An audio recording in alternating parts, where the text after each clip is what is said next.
എഫേസ്യർക്കെഴുതിയ ലേഖനം 1-ാം അധ്യായം 23-ാമത്തെ വാക്യം. എഫേസ്യർക്കെഴുതിയ ലേഖനം 1-ാം അധ്യായം 23-ാമത്തെ വാക്യം.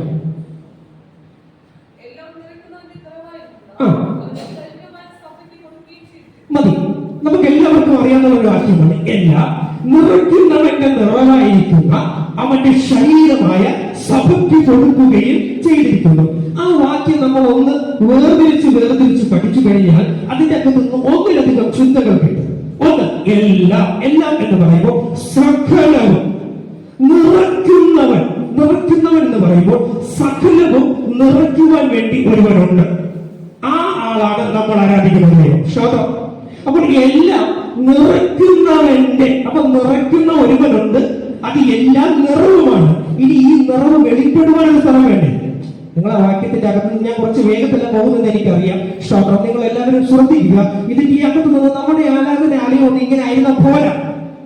നമ്മുടെ ആരാധനാലയം ഒന്നും ഇങ്ങനെ ആയിരുന്ന പോരാ. ഓരോ സ്റ്റെപ്പ് ഓരോ ആഴ്ചകളിലും നമ്മൾ കയറി വരണം. ശ്രോത്രം, ഇവിടെ കാണുന്നത് എല്ലാം നിറയ്ക്കുന്നവന്റെ നിറവായിരിക്കുന്ന. അപ്പോൾ ഈ നിറയ്ക്കുന്ന നിറവ് എവിടെയാണ് വെളിപ്പെടുന്നത്? തന്റെ ശരീരമായ സഭയ്ക്കകത്ത്. ആ വാക്യത്തിന്റെ അകത്തുള്ള അർത്ഥം നിങ്ങൾക്ക് മനസ്സിലായോ? എല്ലാം നിറയ്ക്കുന്നവൻ ഒരുവൻ. ആ നിറയ്ക്കുന്നത് എവിടെ?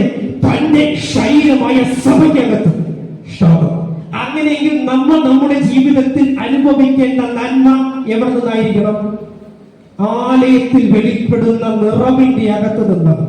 അപ്പോൾ ആലയത്തിന്റെ അകത്ത് നിറയ്ക്കുന്നവന്റെ നിറവ് വെളിപ്പെടുമ്പോൾ അത് വിശ്വാസികളാകുന്ന നമ്മളിൽ അത് വ്യാപരിക്കും. ഇത് പിന്നീട് എവിടെ വെളിപ്പെടുമെന്ന് ചോദിച്ചാൽ നമ്മൾ താമസിക്കുന്ന ഭൗതിക ഭവനത്തിന് ദേശത്തിൽ വെളിപ്പെടും.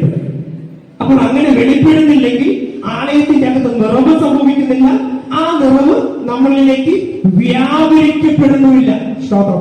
എന്തുകൊണ്ട് പ്രിയപ്പെടണം എന്നുള്ള ഭാഗമാണ് ഞാൻ നിങ്ങളുമായി പങ്കുവെക്കുന്നത്. അപ്പോൾ ആകുന്ന സഭയ്ക്കകത്തുള്ള ഓരോ അവയവങ്ങളാണ് നാം ഓരോരുത്തരും. അങ്ങനെയെങ്കിൽ ഓരോ അവയവങ്ങൾക്ക് ഓരോ ദൗത്യങ്ങൾ ദൈവം കൊടുത്തിട്ടുണ്ട്. ഞാൻ പറയാൻ പ്രിയരെ, എല്ലാവർക്കും പ്രസംഗിക്കുവാൻ ദൈവം ദൗത്യം കൊടുത്തിട്ടില്ല. വേദപുസ്തകം നിങ്ങൾ പഠിച്ചാൽ മതിയാണ്. എല്ലാവർക്കും മുന്നിൽ നിന്ന് പ്രാണുവാനുള്ളത് ദൈവം കൊടുത്തിട്ടില്ല. ചിലർക്ക് പാത്രം കഴുകേണ്ട ശുശ്രൂഷയായിരിക്കും കൊടുത്തിട്ടുള്ളത്. ഞാൻ ഇഷ്ടപ്പെടുന്ന ഒരു ഇഷ്ടപ്പെടുന്ന, നിങ്ങൾക്ക് അത് പറഞ്ഞ് ചിലപ്പോൾ ഗ്രഹിക്കാൻ പറ്റത്തില്ലായിരിക്കാം. എനിക്ക് ആലയം തുടയ്ക്കാൻ തൂക്കാനാണ് എനിക്ക് ഭയങ്കര ഇഷ്ടം. സത്യം, ഈ മൈക്ക് പിടിച്ചുകൊണ്ട് നിൽക്കുവാനൊക്കെ ഒരുപാട് പേരുണ്ട്. പക്ഷെ ഇതൊക്കെ ചെയ്യാൻ അവിടെ ആരുമില്ല. നമ്മുടെ സുവിശേഷം 2-ാം അധ്യായം നമുക്ക് എല്ലാവർക്കും അറിയാവുന്ന ഭാഗമാണ്. അവിടെ എന്താ കാണുന്നത്? കാനായിലെ കല്യാണമാണ്. ഞാൻ ആ ഭാഗം വേണ്ടിപ്പിച്ച് വായിക്കുന്നില്ല. ശരിക്കും പറഞ്ഞാൽ അതിന്റെ അകത്ത് 4 കൂട്ടരെ കാണാം. 4 കൂട്ടർ. അതിന്റെ അകത്ത് എത്ര പേരെ കാണാം? 4 കൂട്ടരെ കാണാം. ഒന്ന്, മറിയെ പോലുള്ളവർ. മറിയയുടെ പ്രത്യേകത എന്തായിരുന്നു? ആ വീട്ടിനകത്ത് മറിയയുടെ പ്രത്യേകത, മറിയ അവിടെ ഉണ്ടായിരുന്ന കുറവിനെ കണ്ടു. മറിയ അവിടെ സംഭവിച്ച കുറവ് കണ്ടു. മറിയയ്ക്ക് മറ്റൊരു കുറച്ചുകൂടെ, അത് പറഞ്ഞിട്ടേ മറിയെ നമുക്ക് മാറ്റാൻ പറ്റത്തുള്ളൂ. ഈ കുറവ് 10 പേര് പോയി പറഞ്ഞു. പറയേണ്ട വ്യക്തിയോട് മാത്രം പറഞ്ഞു. ഈ പരിചയ സമ്പന്നരായിട്ടുള്ളവർ ആലയത്തിലുണ്ടെങ്കിൽ അവരുടെ ഡ്യൂട്ടിയാ മറിയ ചെയ്യുന്നത് പോലെ. ആലയത്തിന്റെ അകത്ത് ഇനി എന്താ ചെയ്യുന്നത്? ആലയത്തിന്റെ അകത്ത് നമുക്ക് ഇപ്പൊ നമ്മൾ നോക്കിക്കഴിഞ്ഞാൽ ഒരു കിടക്കുക. ശരിക്കും പറഞ്ഞാൽ കുറവാ. ആരാധനാലയത്തിന്റെ അകത്ത് ഒരു കുറവും ഉണ്ടാകാൻ പാടില്ല. ഇങ്ങനെ ഒരു കുറവുണ്ടായാൽ അത് നമ്മുടെ വീട്ടിൽ സംഭവിക്കും. ഞാൻ ഇങ്ങനെ വിശ്വസിക്കുന്ന കൂട്ടത്തിൽ നമ്മുടെ ആലയത്തിന്റെ അകത്ത് ക്ലോക്കിലിടുന്ന ബാറ്ററി തീർന്നാൽ ആർക്കും പറയാൻ നിൽക്കരുത്. നേരെ ആദ്യം കാണും നമ്മൾ മാറ്റിക്കോണം. നിങ്ങളുടെ വീട്ടിലാണെങ്കിൽ നിങ്ങൾ 10 കൊടുത്ത് ചോദിക്കാൻ നേരെ മാറ്റി കാര്യം അത് വേണം. എങ്ങനെ സമയം അറിയാൻ പറ്റത്തുള്ളൂ. ആണോ? അപ്പോൾ മറിയെ വിളിച്ചത് എന്താ? അവിടെ ഉണ്ടായിരുന്ന കുറവ് കണ്ടു. അത് 10 പേരോട് പറഞ്ഞില്ല. എന്ത് ചെയ്തു? പറയേണ്ടവനോട് പറഞ്ഞു. ഇനി മറിയയ്ക്ക് 3-ാമതൊരു ഡ്യൂട്ടി അവകാശമുണ്ടായിരുന്നു. ചിലരെ മറിയ ഒരുക്കണമായിരുന്നു. നമ്മുടെ സഭയെ ഒരുക്കിയെടുക്കുവാൻ ഒരു ദൈവദാസനും പറ്റില്ല. എന്തിനു പറയുന്നത്? കർത്താവ് പോലും ആരെങ്കിലും ഒരിക്കലും സ്വർഗത്തിൽ കൊണ്ടുപോകാൻ അതിന്റെ വഴികൾ പറഞ്ഞു കൊടുത്തു. കൂടെ നിർത്തി നിനക്ക് വേണമെങ്കിൽ നീ. അപ്പൊ പ്രിയരെ, നമുക്ക് ആരും ഇതൊക്കെ പറയാനേ പറ്റുള്ളൂ. ഈ അവയവത്തിന്റെ റോള് ചെയ്യണോ വേണ്ടോ തീരുമാനിക്കേണ്ട നിങ്ങളല്ല. നിങ്ങളെ കൊണ്ട് ചെയ്യിച്ചാലേ അവയവങ്ങൾക്ക് മുറിവുകൾ പക്ഷെ മനസ്സുകൊണ്ട് ചെയ്തു കഴിഞ്ഞാൽ അതിന്റെ അത്ഭുതം വേറെ. ഞാൻ പറയുന്നതിന്റെ ആശയം നിങ്ങൾക്ക് മനസ്സിലാക്കുന്നു. അപ്പോൾ മറിയ ഇവിടെ എന്ത് ചെയ്തു? ചിലരെ ഒരുക്കി. ഇനി ഒരിക്കലാണ് രണ്ടാമത്തെ കൂട്ടം. ഞാനൊന്ന് ചോദിക്കട്ടെ, മറിയ പറഞ്ഞിട്ട് പോയി, അവൻ എന്തെങ്കിലും കൽപ്പിച്ചാൽ അത് നിങ്ങൾ ചെയ്യും. എന്തെങ്കിലും ഒരു മടി അവർ കാണിച്ചോ? പച്ചവെള്ളത്തിൽ നടക്കാൻ പറഞ്ഞപ്പോ കാണിച്ചു. ഇതാ മടികൂടാതെ ചെയ്യുന്ന ഒരു കൂട്ടർ ആലയത്തിനകത്തുകയാണ്. ഒരു കാര്യം പറയുമ്പോൾ മടികൂടാതെ മുന്നിലേക്ക് വന്ന് മറ്റുള്ളവരെ കൂടെ ചേർക്കുവാൻ കഴിയുന്നവർ ആലയത്തിനകത്ത്. ഇതെല്ലാം നമുക്ക് പറ്റുന്ന കാര്യങ്ങളാണോ? ആലയത്തിൽ കാലയിലെ കല്യാണ വീട്ടിൽ നടന്ന കാര്യം എന്ന് പറയുന്നത് സഭയ്ക്കടുത്ത് നടക്കേണ്ട കാര്യമാണ്. ഇനി മൂന്നാമതൊരു കൂട്ടരുണ്ട്, വിരുന്നുവാഴിയെ പോലുള്ളവർ. അവർക്ക് കൊടുത്തിട്ടുള്ളത് എന്തായിരുന്നു? ഡ്യൂട്ടി. ഇത് വിളക്കും. വിരുന്നുവാഴിക്ക് കൊടുത്തിട്ടുള്ള ഡ്യൂട്ടി എന്താ? അവിടെ കടന്നൊരു പദം കൊണ്ട് ഇത് എവിടെ നിന്നു പോലും വിരുന്നുവാഴി അറിഞ്ഞോ? അങ്ങനെയെങ്കിൽ ഞാനൊരു കാര്യം ചോദിക്കട്ടെ, ഈ അത്ഭുതം പ്രവർത്തിച്ചത് വാസ്തവത്തിലാണ് ദൈവം. യേശു പറഞ്ഞു, ഞാൻ അളവുകൊണ്ടെന്ന് ചോളം വേണ്ടാണ് ഞാനെന്ന് പറഞ്ഞു. കുറവ് കണ്ടെത്തി ചിലർ ഒരുക്കിയതാണ് മറിയ പറഞ്ഞു, ഞാനത് എത്രയും ചെയ്ത് അവർ ഒരുക്കി, അതുകൊണ്ടാണ് വീഴായത്, അതുകൊണ്ട് ഞാൻ വളമാണെന്ന് പറഞ്ഞു. ഇനി പച്ചവെള്ളം തിരികെ പറഞ്ഞു, ഞങ്ങളാണ് എന്റെ മുന്നിൽ അധ്വാനിച്ചത് പറഞ്ഞു. ഓരോരുത്തരും അവരുടെ ശുശ്രൂഷകൾ മാത്രം ചെയ്ത് കൂടുതൽ കൊണ്ടുപോയി, അതുകൊണ്ട് അതിനകത്ത് അത്ഭുതമാണ്. നിങ്ങൾക്ക് പറയുന്നതിന്റെ ഗൗരവത്ത് മനസ്സിലാവുന്നുണ്ടോ? ഇനി നാലാമത്തെ കൂട്ടര പ്രധാനം മണവാളന്റെ ഇഷ്ടം. ഈ മണവാളനോട് നിങ്ങൾ ചോദിച്ചു കഴിഞ്ഞാൽ മണവാളൻ പറയും, ഇങ്ങനൊരു കുറവുകൂടെ സംഭവിച്ചു. കാര്യം മണവാളൊന്നും അറിയുന്നില്ല.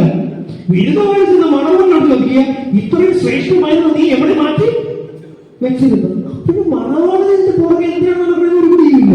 അങ്ങനെ ഒരു കുറവ് സംഭവിച്ചു. എന്റെ പൊന്നു പ്രിയരെ, ഇതിന്റെ അകത്ത് നടക്കുന്ന നിറവിനെ അനുഭവിക്കുവാൻ ചിലരൊക്കെ ഇതിന്റെ ചുറ്റുമുണ്ട്.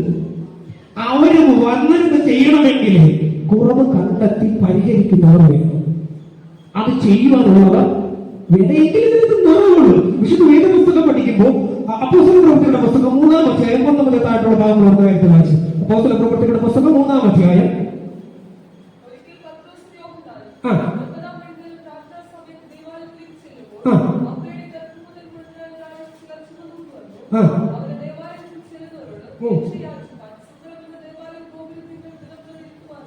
ഇവനെ കൊണ്ടുവന്നതിന് ഉദ്ദേശം ഭിക്ഷ യാചിക്കുക. അതിനുവേണ്ടി കൊണ്ടുവന്നവർ എന്ത് ചെയ്തു? ദിനം പ്രതി. അപ്പൊ കൊണ്ടാക്കിയവരുടെ ഉദ്ദേശം നന്മ, ഇരുന്നവരുടെ ഉദ്ദേശം നന്മ അല്ലേ? നിങ്ങൾ ചിന്തിച്ചു നോക്കിയേ, കൊണ്ടാക്കിയവരുടെ ഉദ്ദേശം ഇവനിലൂടെയുള്ള നന്മ, ഇരുന്നവന്റെ ഉദ്ദേശം ആരാധനയ്ക്ക് വരുന്നവരുടെ നന്മ. അടുത്ത വാക്യം വായിച്ചേ.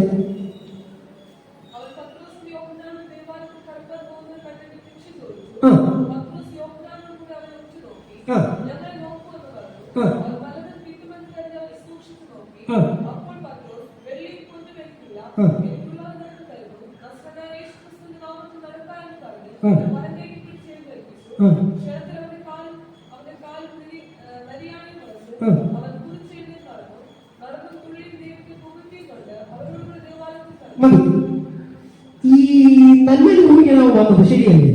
എവന്റെ നരിയാണി ഉയർച്ചപ്പോഴും എങ്ങോട്ട് പോയി? സ്വാഭാവികമായിട്ടും നന്മയ്ക്ക് വേണ്ടി കൊണ്ടിരുത്തിയവരുടെ മുന്നിൽ ഒന്നിൽ പോകണം. ഇല്ലെങ്കിൽ ആ ആരോഗ്യം വെച്ച് അടുത്തൊരു നന്മയ്ക്ക് വേണ്ടി പോകണം. ഇവൻ എങ്ങോട്ട് പോയി? ആലയത്തിലേക്ക് പോയി. അതിൽ നിന്ന് ഞാൻ മനസ്സിലാക്കിയ ഒരു ചിന്ത പറയാ, നിർബന്ധം കൊണ്ട് ചിലരൊക്കെ നമ്മൾ ആലയത്തിൽ കൊണ്ടുപോയി, ശരിയല്ലേ? പക്ഷെ നമ്മൾ പോലും അറിയാതെ ഈ വരുന്ന വ്യക്തികൾ, ഇതിന്റെ അകത്ത് നടക്കുന്ന നിറവുകൾ നമ്മൾ പോലും അറിയാതെ ചിലരിലേക്ക് പകർന്നുകൊണ്ടിരിക്കുകയാണ്. ഞാൻ ഒന്നുകൂടെ പറയുന്നു, ഈ വ്യക്തി ഇപ്പോ എവിടെയാ? ആലയത്തിന്റെ മുന്നിലാണ്, ആണോ?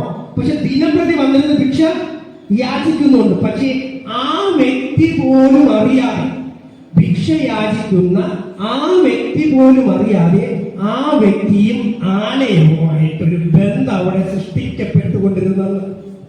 ഇത്ര പേർക്ക് ഞാൻ പറയുന്നതിന്റെ ഗൗരവത്വം മനസ്സിലാകുന്നുണ്ട്.